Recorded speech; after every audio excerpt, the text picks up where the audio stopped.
little things that happen that we don't see as being traumatizing, a child who's already a little bit feeling fearful is going to assign a deeper meaning to that and create their own story from that. And the story is not housed in just the brain, it's also in the body.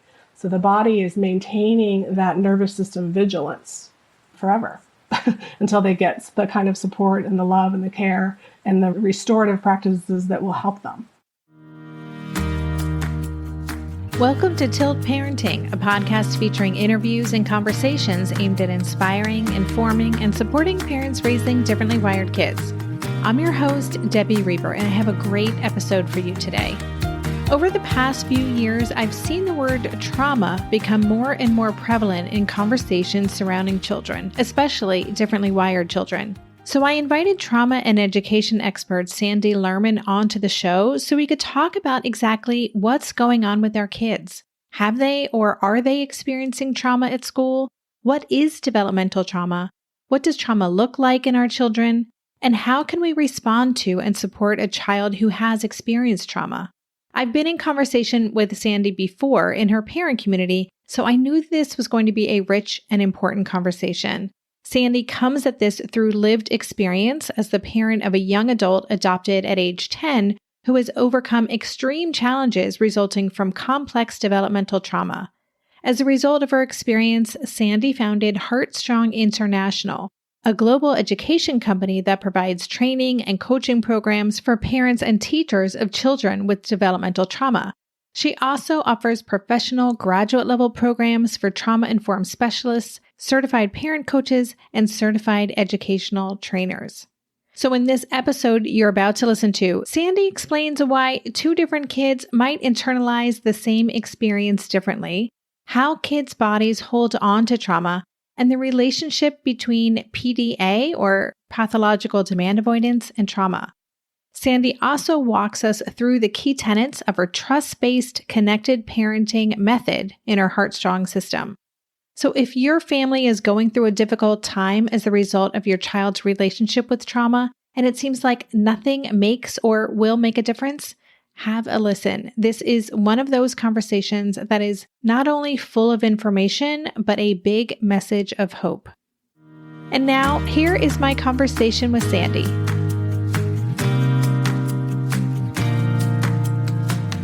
Hey, Sandi, welcome to the podcast. Thank you. I'm so glad to be here. I am glad to have you on the show. We've been in conversation before with your community, and I've been wanting to bring you on to talk about trauma and all the work that you're doing to support families like ours. But before we get into that, can you introduce yourself in your own way? I always love to hear people's stories about how they got into doing the work that they're doing and how it's tied to their personal why. Sure, I'd be happy to. So I am a mom, first and foremost. I have a son who's 22 now. I met him when he was 6 years old, and I adopted him when he was 10. It took 4 years for us to go through that very long, really grueling process of international adoption. Before I met him, though, I was a teacher. So for many, many years, I was in the world of education. And I thought, I really love kids who are a little bit challenging. I know that kids who are adopted have some trauma and they need a little extra help. I had some adopted kids who were in my classroom, and I thought, I'm going to do this. I was a solo parent. I went ahead and adopted my son, and I quickly found out that I was not very well equipped to parent him because I understood sign language and he's deaf, but I didn't really understand about developmental trauma. So long story short, my journey starts with that adoption and meeting my son Hiro, learning more about developmental trauma, and then kind of merging that with my understanding of child development and creating this business, which is for parent coaches and trainers and families who are struggling with children who have developmental trauma. Can you talk a little bit more about your work that you do, your business that you started, and how you support families and work with people? Yes. So we started out as a very small parent coaching company. So as I said, I really figured out that I wasn't very well equipped. So I went to all the classes, read all the books, including your book, read many, many experts in the field of trauma and child development. But what I was finding was that for my son and for others like him, some of these methods were just not working, even though they were connected and helping kids with regulation, those kinds of things. I was frustrated because I would see him going back and forth and just not really being able to build that resilience and build that trust that was needed. So I started out working with other families, doing parent coaching, using the methods that I was using to find success in building that resilience and building that regulation with him. And so now we have grown to include educators as well. So we do some parent coaching and some training of educators, teachers who work in classrooms with children like mine. And then we also now provide parent coach training and training for educational trainers, those who work in schools, who want to train other teachers and other educators, or those who want to create their own consulting or coaching business. So needed. And I love talking with people who've created what they needed in their own world and then are using that to support other people and get the work out there. So I love that. So you use this term developmental trauma, and I would love if you could define what that is. What is developmental trauma? Trauma is a word that I feel is being used a lot in many different scenarios and environments. And I don't know if there's even a shared understanding of what that is, but let's start with developmental trauma.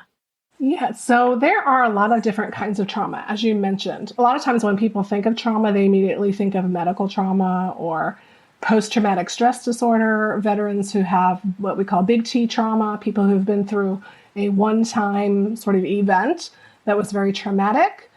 A child who has experienced ongoing trauma, who usually in the context of relationship, whether that's with a biological family or with an adoptive family or a foster family, doesn't really matter. It's that relationship dysfunction, attachment challenges, feeling unsafe, feeling not like you have somebody who's taking care of you, having lots of issues at home. And sometimes there are big T traumas involved in that, whether there's abuse or neglect, those kinds of things. But that wires the brain differently, right? So this is what we have in common. Some of them may have other disabilities or differences, but being in sort of the toxic soup of challenge to the sense of felt safety creates a brain that is wired for threat and that is wired for hypervigilance.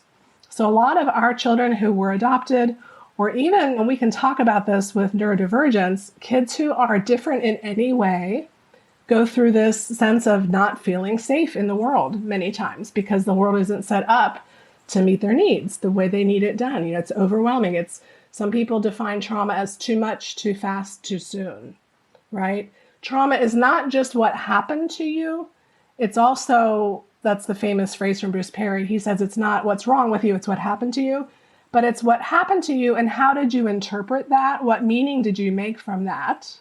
How do you feel about yourself as a human being in the world? Who's there for you, right? And then who was there for you or who is there for you now to create a sense of relational safety? So we really want to look at relationships, attachment, feelings of safety, feelings of being able to be who they are in the world. When that's not there, the brain is wired for threat. And what parents and teachers see is behaviors, right? And that's always the first sign or the symptom of something that's not quite going well in the child's brain and sense of safety. But we can talk about my philosophy on how to handle those behaviors. It's not about the behaviors. It's about what's happening in that child's mind and their heart that's causing them to feel a sense of threat, a sense of fear and overwhelm. And then those behaviors come out. So developmental trauma is usually childhood trauma that has created a nervous system that is compromised. So are these neurodivergent kids more likely to experience trauma or have their little t traumas impact them in more profound ways? I believe so. And again, I kind of see it as two sides of the same coin. Neurodivergent children, sometimes this happens. Developmental trauma can start as early as before birth. It's the toxicity of their environment that they're in. And sometimes that's because mom, when she was pregnant, was under a great deal of stress for some reason, right? And so her cortisol and the hormones that are going through her body are affecting that little baby. Baby comes into the world already terrified and scared. Sometimes the birth process is difficult. Sometimes once the baby is born, mom is really stressed out if the child isn't doing what she thinks the child should be doing. Maybe there's a little difference there for whatever reason. Child is learning to trust mom as she's learning to figure out this little baby as they're growing into age 1, age 2, age 3. All of those developmental milestones, if they're any different from what mom's expecting, that's going to increase her stress. And so just even in that primary attachment relationship, there's going to be some stress. If that stress is for too long, or it's too much, or it's too overwhelming, that child is going to feel afraid. They're going to be more fearful in the world.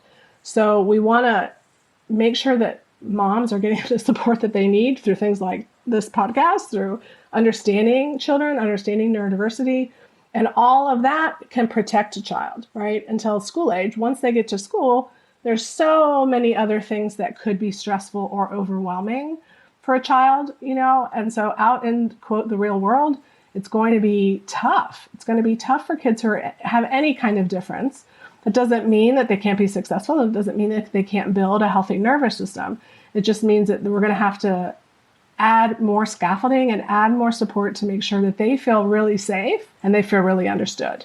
Yeah, and I'd love to know, how prevalent is this in kids? I mean, certainly in my community, I would venture to say that a majority of parents feel that their children have experienced trauma or have some kind of PTSD from a school or other experience. So how prevalent is this?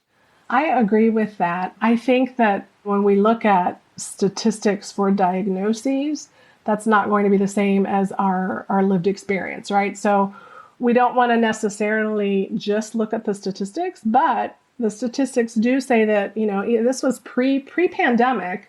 The statistic was that 1 out of every 6 children had experienced some form of trauma before the age of 16. And that's a lot of kids. And now that we've had the pandemic and we've had other stressors, economic stressors, there's all different kinds of stress that families are experiencing right now, that adds to the load, right? And so no two children are alike. For some children, the meaning that they make from that stress might not create that traumatic response, that fight, flight, or freeze response.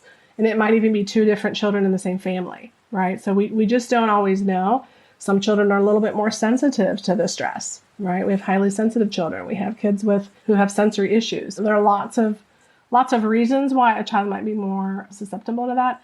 But I really do agree with you. I believe that all of our children have the potential to be developing these fight, flight, or freeze type of responses because of the overwhelm and the sense of lack of safety.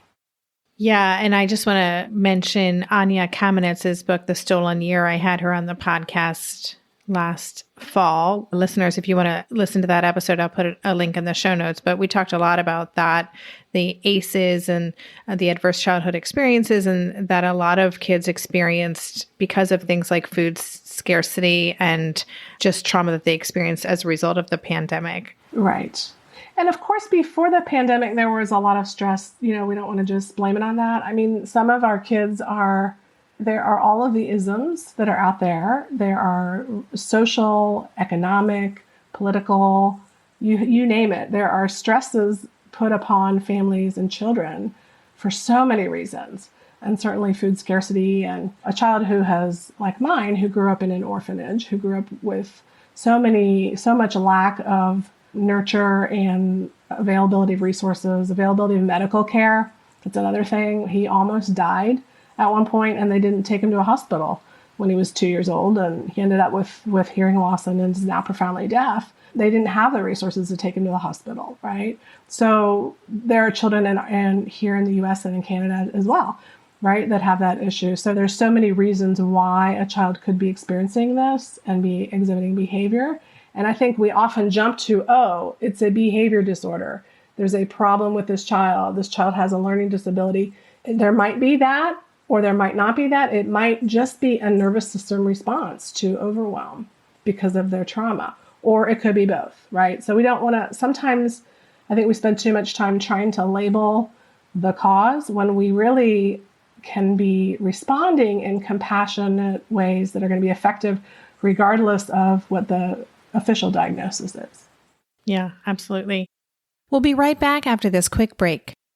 Maybe I've watched too many seasons of The Amazing Race, but every time I have to go somewhere on the subway, I treat it like a competition. It's all about making the right gut decisions about which route will get me there the fastest. Sometimes those decisions get me where I'm going early, and other times my gambles don't really pay off. Probiotics can't help with most gut decisions, but if your gut needs a little support, Ritual has your back. Their Synbiotic Plus, a 3-in-1 supplement, has clinically studied prebiotics, probiotics, and a postbiotic to support a balanced gut microbiome. I've been using Synbiotic Plus for about 6 months now, and it's become a core part of my morning routine. I take the mini capsule every morning while making my way through my inbox, whether I'm at home or I'm on the road, because it doesn't need to be refrigerated. And the capsule itself is delayed released, which helps it survive the harsh conditions of the upper GI tract for delivery to the colon. And that's exactly where we want it to go. Ritual invested in a study modeling the human colon, which showed that Synbiotic Plus significantly increased microbial diversity and the growth of beneficial bacteria. There's no more shame in your gut game. Synbiotic Plus and Ritual are here to celebrate, not hide your insides. Get 25% off your first month for a limited time at ritual.com/tilt. Start Ritual or add Synbiotic Plus to your subscription today. That's ritual.com/tilt for 25% off. During this month of planning and organization for big transitions, rhythms and routines have been absolutely essential for our physical and emotional well-being. So Green Chef nights are reliably and predictably a good night. We know the ingredients will be fresh and prepped, the instructions easy to follow, and the meal delicious. We're all still talking about last week's turkey tacos with mango chimichurri sauce, refried beans, and Monterey Jack cheese. Green Chef contributes to a healthy lifestyle with easy and delicious menus like fresh seasonal salads and grain bowls, and with over 80 weekly meal and market options, plus rotating options to suit a variety of lifestyles, whether Mediterranean, plant-based, calorie-smart, keto, protein-packed, gluten-free. There are always plenty of options to choose from. Whatever you select, you'll get farm-fresh ingredients, organic whole fruits and veggies, and premium proteins, all delivered straight to your door. I love those 4 words. Straight to my door. Oh, and one more thing I love about Green Chef, they have an app, which means it's easy to manage meal preferences and delivery from your phone if you want to. And I, for one, want to. I am in that mode where I'm making the most of little moments like waiting in line at the pharmacy or for the F train to pull into the station to tackle all of those to-dos. So the convenience of an app is key for me. Green Chef has a special offer for Tilt listeners. Go to greenchef.com/tilt50 and use code TILT50 to get 50% off plus 20% off your next 2 months. That's 50% off plus 20% off your next 2 months when you use the code TILT50 at greenchef.com/tilt50. I want to touch base on school before we kind of move on more deeply. So again, a lot of parents believe that their kids have been traumatized by what happened at school. I probably wouldn't have said that 10 years ago. I would have said this has been a tricky environment, or my child has experienced being shamed and things like that. But the word trauma was not something I would have used. I feel like people are using that more freely, or maybe just saying, this is what I believe is going on. I'm wondering, in terms of our kids at school, could you just explain if something big has to happen, or can these recurring microaggressions, like a child being repeatedly ostracized or shamed, can that equate trauma? And is that how you would see it if kids have experienced that? Absolutely. And I think it goes back to the idea of this developmental trauma that, especially for children, because their brains are growing at such a rapid pace, especially in that first year, it's incredible what's happening to the brain. But even after that, up to age 25, their brains are still developing. They're still making meaning out of what they're taking in. So that meaning making is shaping their beliefs about who they are and whether the world is safe or not. And this affects a lot of things, right? It affects the way they're going to respond. When you ask a child to do something, if they're afraid that you're controlling them, they're going to have a knee-jerk response and say no. You weren't traumatizing them by asking them that. It was just a simple request. But that demand avoidance comes from that stress and that anxiety and that overwhelm and that hypervigilance of threat. If somebody's going to tell me what to do, I might lose control. That's not safe. If it's not safe, I could die, right? And the nervous system is trying to protect them from that sense of threat. There's no real threat there. We don't assign any meaning of threat to that.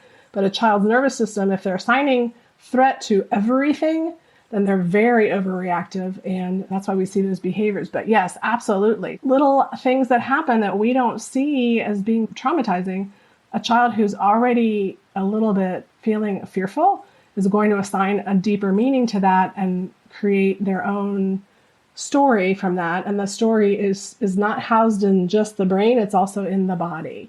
So the body is maintaining that nervous system vigilance forever until they get the kind of support and the love and the care and the restorative practices that will help them.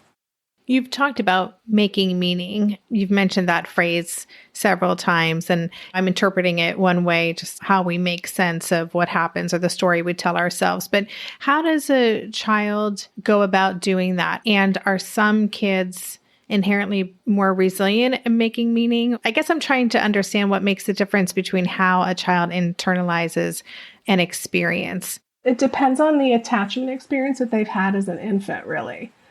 A lot of that is going to make a big difference.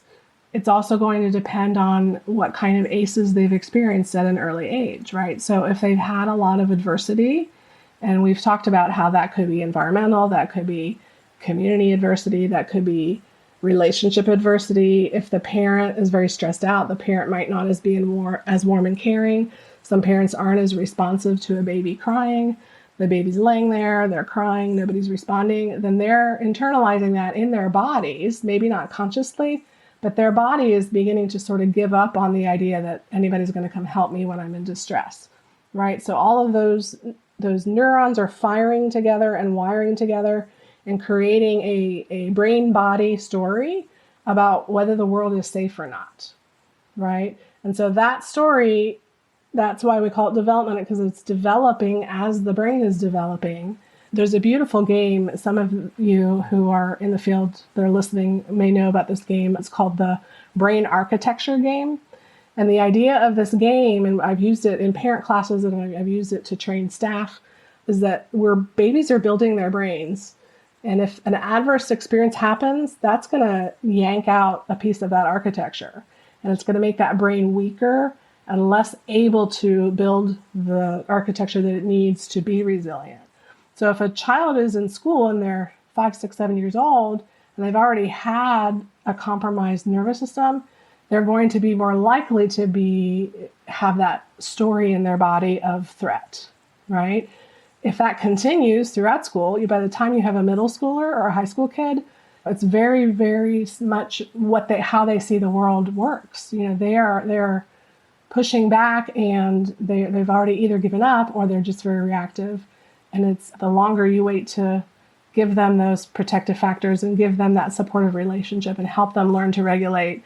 And co-regulation, that's that attachment piece. We need to provide experiences of safety within relationships that are loving and caring with trusted adults. You talked about the body and you talked about the brain-body connection. What does that actually mean when it comes to our kids? How are our kids' bodies holding on to trauma or having that be a part of their very fiber? Yeah, well, I'll give you an example of this. So I mentioned my son, when he was adopted, had extreme early childhood trauma. And adoption itself is also traumatic. I just want to mention that. That's a source of trauma for children. Foster care and adoption can be very traumatic. You're taking someone away from everything they know. And so him being in my family, this is a new family, this is a new country and culture. Transracial adoption brings its own kind of racial trauma as well. So there's lots of layers to this. But because of all of the trauma he's experienced in his young life, he tends to, his heart rate will shoot up like that in a moment whenever he gets a sense of threat. And he could look very calm and not look like he's upset. But I've learned to kind of read the signs of looking at his facial expression. He will start to sweat. He will start to his hands turn red. His body has a literal physical reaction to any sense of threat or danger in the environment.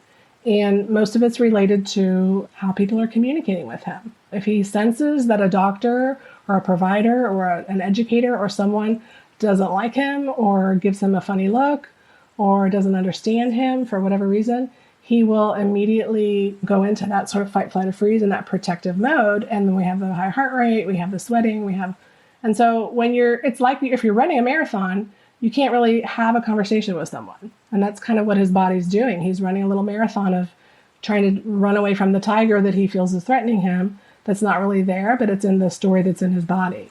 Okay, that's great. Thank you. I just want to say for listeners, we are going to get to how to support kids who are dealing with trauma and who do have these hypervigilant nervous systems. But before we get to that, I also just wanted to touch upon PDA, pathological demand avoidance, or as many people now like to call it, persistent demand for autonomy. You mentioned this demand avoidance, or this very extreme reaction to demands being placed on someone that could be very well connected to developmental trauma. Could you talk a little bit about that? Because I know there are a lot of listeners here who have demand avoidant kids.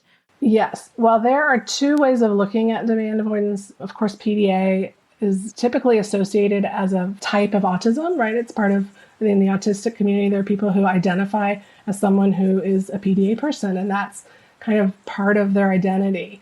And so I want to acknowledge that, and I don't want to discount that experience. I think because PDA is often connected to the stress response, we're seeing demand avoidant kinds of behaviors in any child who has anxiety. They're going to be more likely to be avoidant of anybody controlling them or forcing them into something, or even making the suggestion that they might be forcing them into something, right? Even just giving them a look because they put something on the wrong counter or left a sock on the floor or whatever. Like, you just take a look at it and they'll scream at you, I was going to do it. I was going to, And so these little, what we would term overreactions, are body reactions, right? It's this fight, flight, or freeze reaction of, oh no, they're going to tell me what to do. This is threatening to my sense of autonomy, right? That persistent demand for autonomy. I can't handle that. It's too much. It's too fast. It's too soon. And so in trauma world that I work in, I'm constantly helping parents learn how to navigate that kind of reactivity, which it has a reason. There's a stress-related reason. There's a body-related reason. There's a trauma-related reason. It's not that this child is just trying to push your buttons and trying to make your life miserable. I often joke and say, they didn't sit down this morning and create a plan, like the football players have their little map of all their plays for the day. They're not that sophisticated that they're really planning ahead cognitively of how they're going to make your life difficult. What's happening is they're having a brain-body reaction because of stress. They're going into fight, flight, or freeze. The heart rate is going up. They're sweating. Their palms are red. And they're saying no. And what they're saying no to is, no, don't scare me. No, don't force me. No, don't push me. They're not saying, no, I'm not going to be cooperative with you and help you out with the question you're asking. It's in how you ask and the timing sometimes. And there's lots of ways that you can invite a child to do something without making them feel forced or coerced. And then over time, the model that we use is I call it the spiraling stages of growth. Over time, you're going to see growth and healing and much less reactive behavior because you've created a relationship of safety and autonomy, right? You want to help build autonomy, build those strengths so the child doesn't feel like they're constantly in this tug of war between the parent and the child. I tell parents, drop the rope. You don't need to be in a tug of war with your child. Drop the rope, go to the other side of the rope, and be on their team. Approach all challenges as a team rather than as I told you to do it and you need to do it immediately, right? That doesn't help the nervous system. You're just creating more stress and more likelihood of having those kinds of reactions. And I just want to add, because we talk about this piece quite a bit on the show, that I recognize that there are people who feel that that's endorsing certain things or that it's too accommodating to a child and it's not teaching them resilience and things like that. But just to remind people that there's really no development that can happen if a child is in fight, flight, or freeze mode. Like, there's no learning or growth. And so getting our kids back to a sense of safety is where we have to start in order for anything to happen. Yeah. And I really appreciate that you said that, because that was, I think, probably my main frustration in the beginning of all of this, when my son was extremely reactive. I mean, we're talking 911 level. Some of the families listening might be in this situation where you've got a child who's dangerous to live with. We had massive, and he's given me permission to share all this, so I just want to let everybody know that. But really massive rages that were destructive to our home, I felt that my life or my safety was threatened. His safety was threatened. The dog's safety was threatened. We called 911. We had police in our home. So it was very extreme. I would go to family therapy. I would go to all these workshops, and they'd say, just help them feel safe. Like, you don't understand. I don't even feel safe here. This is so extreme. We've got to get him to the next level where he's not doing this anymore. We've got to get rid of these really extreme behaviors somehow, right? So I understand where parents are coming from when they're saying, well, if we just let him get away with that, what's that going to do? That's why the way that I've structured the model is that we look where they are in their development, where they are in their trauma journey. I call it the spiraling stages of growth and healing. And we look at these various stages, and then we address whatever the behavior is, depending on where they are in that stage of learning to co-regulate, learning to be in relationship, feeling that they trust you in relationship, having reciprocity. We use a lot of Ross Green and Monadella hooks, behavior techniques to look at what's going on beneath the surface of the behavior and having collaborative conversations and all of that. And then eventually to build that resilience. The resilience can't come and the behaviors can't improve until you have a child who feels safe and regulated, the body's regulated, they're in a really trusting relationship. And the great news is that once that happens, you're going to see more and more of the child having autonomy that is the kind of behavior that the parent feels safer with themselves. And they feel like they're seeing progress. They feel more that the child's more cooperative and there's more happiness and joy in the family, and you're not always in conflict or fear. That sounds very hopeful for you to say that we want to get to a place where kids feel safe and they are regulated. So you saying that, what I take from that is that that's possible. And my hunch is that there are listeners who are like, that is not possible in my family. We'll be right back after this quick break. Hey there, it's Debbie. I love making this show and sharing conversations about how to support our awesome neurodivergent kids. I've seen how even one little insight from an interview can spark a big shift in daily life. But I know that raising complex kids can be messy and lonely. And just when we think we figured it out, something comes up that boots us right back to feeling overwhelmed and stuck. That's why I've poured everything into creating a way for parents like us navigating complex parenting journeys to join together and chart a path that feels positive, hopeful, and doable. It's the brand new Differently Wired Club experience. In the club, you'll get personal support from me and other seasoned parent coaches, 6 live calls every month where you can connect and get your personal questions answered, the opportunity to learn directly from authors and experts like I have on this show, monthly themes for getting specific and tactical, an exclusive private podcast feed, and the best, most generous community of parents. Seriously, these folks show up for themselves and each other, and that right there is really everything. Because it's a daily reminder that we're not alone. Our kids aren't broken, and we have totally got this. The recently rebooted Differently Wired Club is on a brand new platform with its very own iOS and Android app. It is such a great space. However you learn, whatever your style, no matter the ages, genders, and neurodivergent profile of your children, the Differently Wired Club can help you cultivate the positive shifts you're hoping for. Join us today by going to tiltparenting.com/club. That's tiltparenting.com/club. I hope to see you on the inside. If you like this show, there's a decent chance you'll also enjoy the Shameless Mom Academy. Hi, I'm Sarah Dean, the founder and host of the Shameless Mom Academy. The Shameless Mom Academy is a podcast for moms that centers moms more than it centers your kids. I'm not going to teach you how to make baby food or how to make your 3-year-old or 13-year-old stop having tantrums. Instead, I'm going to bring you back to yourself. For the last 20 years, I've been helping moms through growth and transformation. Inside the Shameless Mom Academy, I help you identify who you are and who you are becoming. Look, motherhood is hard. It brought me to my knees many times and sometimes still does. Returning to who I am and who I am becoming allows me to decide how to show up in all those sticky motherhood moments, but also in all my other relationships and in all the ways I show up in my various communities. So come check out the Shameless Mom Academy wherever you listen to podcasts. I'm willing to bet you'll leave feeling a little inspired and maybe even completely fired up. And you'll probably laugh a few times because I promise we never take ourselves too seriously over here. With 700 episodes to choose from, you're likely going to find something that sparks and speaks to you inside the Shameless Mom Academy. Where would you encourage parents to even start to embrace this idea and to start this journey for themselves? Thank you for saying that. Yes, there is so much hope in our family, and not just my family, but many of the families that I've worked with.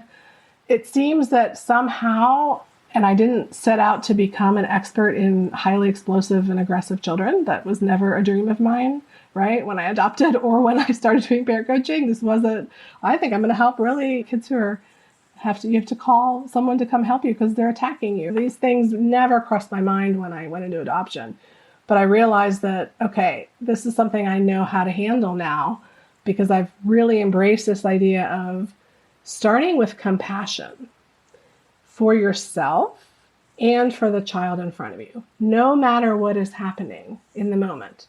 There's a lot of mindfulness, there's a lot of inner work that has to happen for the parent to be able to calm their own nervous system to the point where they can really support a child who has a compromised nervous system. And I like to remind parents, your child might look like they're fine. You just look at them and this is a 12-year-old. But deep inside that child, there is a 1-year-old baby screaming for attention, screaming for help, terrified of whatever the thing is that they're terrified of. And that nervous system is compromised, just like if you had a child with a severe disability who needed to use a wheelchair, who needed to be on a ventilator, who needed to be, you would not expect them to do all of the things that you're expecting this child with a compromised nervous system to be able to do. We have to heal that nervous system first to a certain level, right? It's not going to be perfect. It's never going to be perfect. Even adults have good and bad days with our own nervous systems, right? We have days where we snap or we are more stressed out and we can't handle as much. So that child, if we know they have a compromised nervous system, and we've already said the majority of the children that we're talking about on this podcast are in that situation where they're going into a stress response because the world is too fast, too soon, too early, too much, right? So if we know that, then we need to reduce our expectation for now, not forever, okay? And so, Ross Greene's famous quote about it's not that they won't do something, it's that they can't do it. And I like to add the word yet. And yet is the hopeful word. Because just because today your child can't, respond to a demand without having a massive explosive episode, doesn't mean that next year, 2 years from now, 3 years from now, that might go completely away. And I can tell you from my life experience, that's exactly what has happened. My son does not react to those things like that at all anymore compared to what he was like when I first adopted him. Thanks for the reminder of the word yet. That's something my therapist reminded me of last night, in fact, and it is a very powerful word, a good one to have in our back pocket. You mentioned helping our kids heal their own nervous systems and heal from their trauma. We've done episodes on somatic therapy. We haven't done one on EMDR specifically, but I'm wondering, do you have specific modalities that you feel are most helpful for kids who have experienced trauma to recover from that? Yes, I love all of those somatic modalities. I love the EMDR. I love anything somatic experiencing, anything that's a little bit non-traditional. I'm not sure cognitive behavioral therapy is always effective because that's somebody who has a pretty solid executive function, who's able to talk through things, right? And kind of see cause and effect and all of that. A lot of our kids, it's really just their body reacting. It's not like they're doing it on purpose, right? My son, this is really typical. He would go to a therapy session and he was perfect in therapy and he was perfect in group therapy. He had a case manager who had taught him coping skills. So here are all the coping skills and let's put a picture of them on the wall and these are all the things you're going to do when you're feeling stressed. And he'd say yes, and he'd draw them, and and then when he's having an episode, when he goes into fight, flight, or freeze, he's not able to access any of that.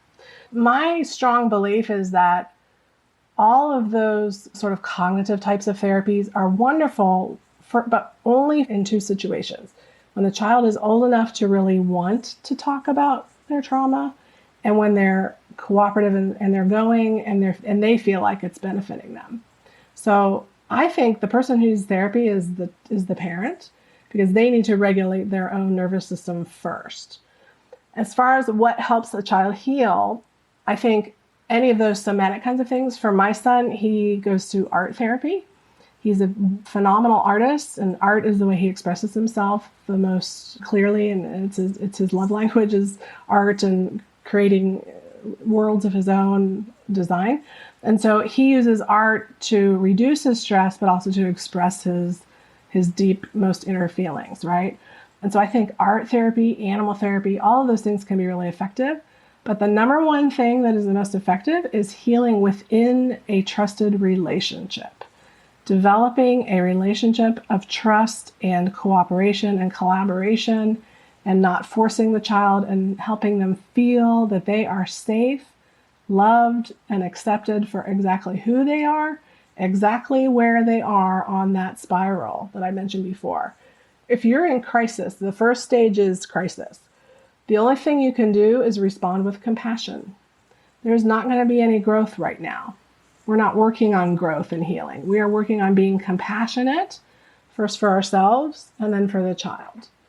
Once they have moved out of crisis, once they feel safe enough that they're not destroying your home, attacking people, or hurting themselves, whatever the crisis is, right? Kids are hospitalized. Things happen. Nervous systems can cause a lot of damage to a lot of things. So once we move out of crisis and they feel safe, then we're going to start having conversations. We're going to start building that resilience. We're going to start really collaboratively and gently giving them experiences of safety where they can feel success in trying something new, emotionally or academically or whatever it happens to be that's the challenge, right?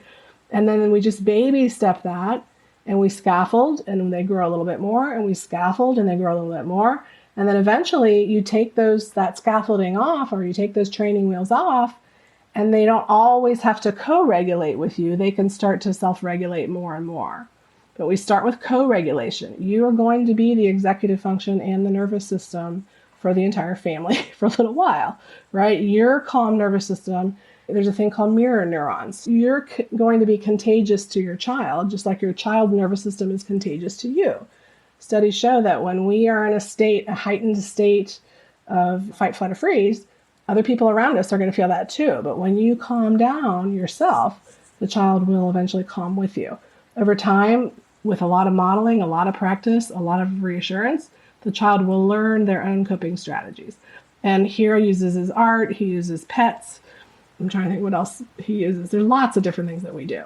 I do things like if I see that he's really upset, if he'll allow me to give him a hug, sometimes a firm hug is helpful. I don't believe in restraining kids when they're having an explosive episode. That's a whole other training that I do. I call it How to Tame the Trauma Dragon. But it's really not about forcing or coercing. It's about creating safety, helping the body. So I do a thing where I will rub the palms of his hand. Sometimes he'll ask me to massage his scalp, things that bring the body to a state of calm and then give you the happy hormones that are going to help calm that nervous system. But he won't be able to allow me to do that if he doesn't trust me. So we had to spend a long time developing that trust, developing that relationship first. Such important advice and thoughts. And I can imagine there are lots of people listening who want to know how to get better at this. Can you talk about the way that listeners might be able to engage through the work that you do to get that kind of support? Yes, absolutely. So we at Heartstrong International, we provide parent coaching. We also have certified parent coaches. So we have a lot of coaches that are really all over the world. Most are in the US and Canada, but we do have a coach that's in New Zealand. We have another coach from Australia who's going to be joining us soon. I think we have one in Great Britain that's thinking about joining us too. So we're really trying to equip folks in different parts of the country, in different communities. We have an organization, we're working with a Latinx organization. We're going to be training some of their parent educators as well. We really want to get this work into the hands of as many people as we can, because I can't parent coach everybody, right? There's so many families that need this information. So if you contact us at Heartstrong, you can hop on a Zoom with me, or I can refer you to one of the coaches that might be a good fit for you to get some more information about that. But you can also go to my blog, read some of the articles there, and kind of see what's going on there. I have a couple of YouTube trainings and things you can check out as well. Yeah, I just want to say I'm so glad that you do this work. And for listeners who are experiencing this, I know this is really hard stuff. If you have a child who has experienced trauma or multiple traumas, who may be expressing that trauma in ways that feel scary and big, it can be incredibly overwhelming. And Sandi, I feel like everything you share and the energy you bring to this, your experience, the love and passion that you have for this, it's so hopeful. And I hope that listeners are feeling that listeners, if they're in this situation, are feeling like we can actually figure this out. There's hope for my family. Yeah, I just want to thank you for that. You mentioned Heartstrong International. Of course, I'll have a link to that in the show notes pages. Anywhere else where you'd like listeners to engage with you? Yeah, like I said, I'm on YouTube. I have some blog posts and things that they can read. If anyone wants to talk to me about their child, I'd be happy to, just give you some free resources as well, just to get you started. We have cohorts every 4 months. We do cohorts where we train people in our Heartstrong model in that spiraling stages of growth and how to really assess. I call it assessing and then addressing where they are right now, because we can't do everything immediately at once, right? It's a baby step process, but over time, growth does happen. Healing does happen. It just takes a commitment to following a different kind of model that's not punitive, that's not coercive, that's not this sort of, we need to get them to understand authority, all of that, kind of the old punitive, old school things. It's a very gentle approach, but it's also very effective. And it builds capacity based on a feeling of self-efficacy. When children feel that they're able to be successful, then they want to be more successful. They want to be in a relationship more. If we're just forcing children and controlling them all the time, they lack that sense of internal motivation and desire to improve. So that's the kind of model this is. It's I call it Olympic level parenting. So those of you who are listening who have children who are extremely explosive and aggressive because of trauma, developmental trauma, it takes a parent who's committed to having a really strong nervous system and is ready to do the work to be that strong anchor for all the storms that are going to come, so that child learns to calm down quicker. We talk about the lift factors. The length, the intensity, the frequency, and the triggers are going to reduce over time, and they're going to be more and more resilient over time. And I've seen every parent that I've worked with, 100% of them have seen some degree of growth and healing when using this model. So yes, there's so much hope, and I don't want anybody to give up. Don't listen to the people that tell you your child has reactive attachment disorder, that's just the way they're going to be for the rest of their lives. I don't agree with that, because my son had that diagnosis. He had all the diagnoses: intermittent explosive disorder, PTSD, possible mood disorder, he had a really long list of psychiatric diagnoses. If he were to be evaluated now, he still has some anxiety and depression, but he does not have that explosive rage, destructive, what people term reactive attachment disorder. He doesn't have any of that anymore because he trusts me and his nervous system is now calm. So there's so much hope.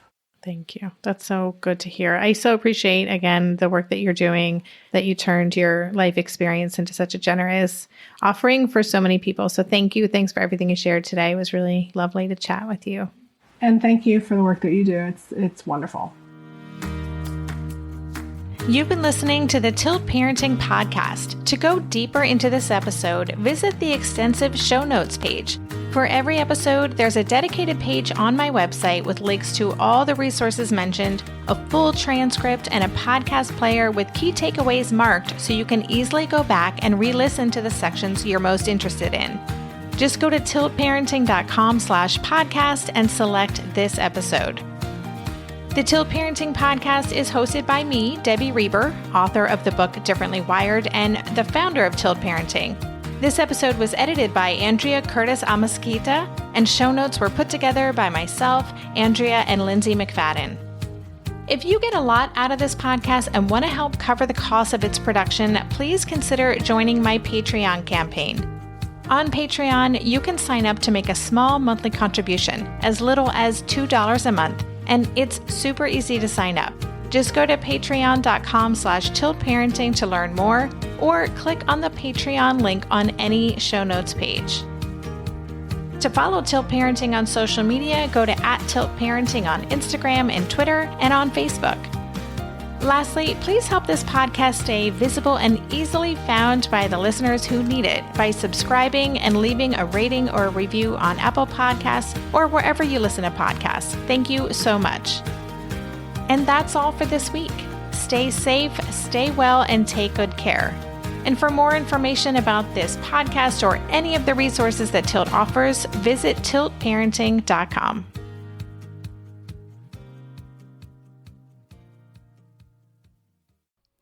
Hey, are you a parent of a teenager? Are you feeling overwhelmed about how to be what they need while also holding limits and boundaries that keep them safe? Are you tired of conversations that negate how messy this season of parenting is? Well, I've got you. My name is Casey O'Rourke. I am a positive discipline trainer, parent coach, and the host of the Joyful Courage podcast. Every week, I come to you with an interview digging into tough topics with experts I trust and solo shows that go deep into the personal growth and mindset needed to raise teens in a way that grows them into confident, capable young people. I am not afraid of getting real about the intersection of conscious parenting and the teen years, while also bringing in vulnerability, humor, and lightness. I'm walking the path with you and honored to serve. Listen to Joyful Courage on Apple Podcasts, Spotify, or wherever you consume podcasts.